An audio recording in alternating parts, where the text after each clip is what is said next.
Land use pattern and occupation.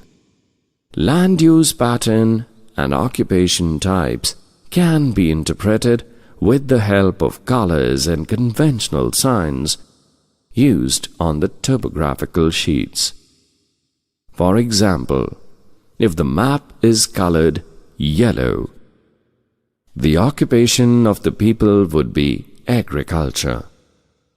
In the areas where irrigation is available from wells, canals, tanks, etc., agriculture is intensive.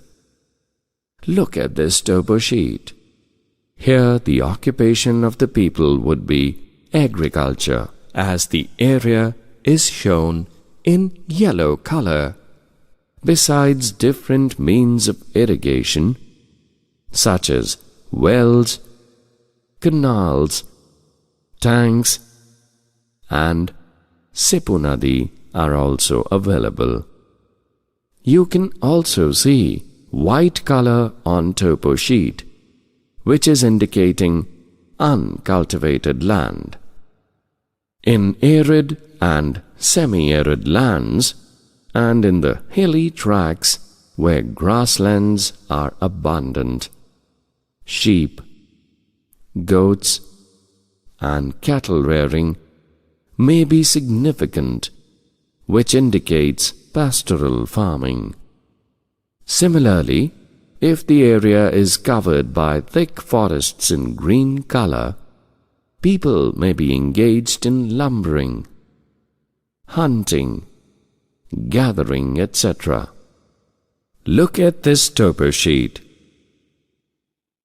You can clearly see green-colored area having different type of forests.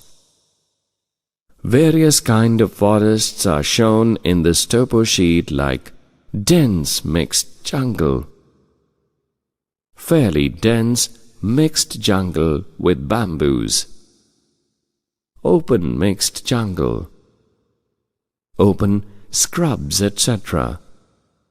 Thus people living here may be engaged in lumbering, hunting, gathering, etc. In these forests, some people may be engaged in burning of wood for making charcoal and the collection of other forest products. In the area dotted by a number of quarries and mines, quarrying and mining would naturally be the main occupation of the people. Look at this topo sheet carefully.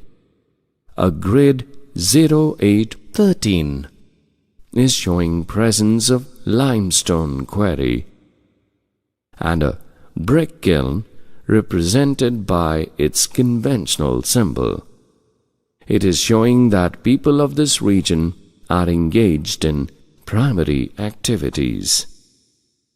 Similarly, the presence of large number of mills and factories indicates that most of the people are industrial workers.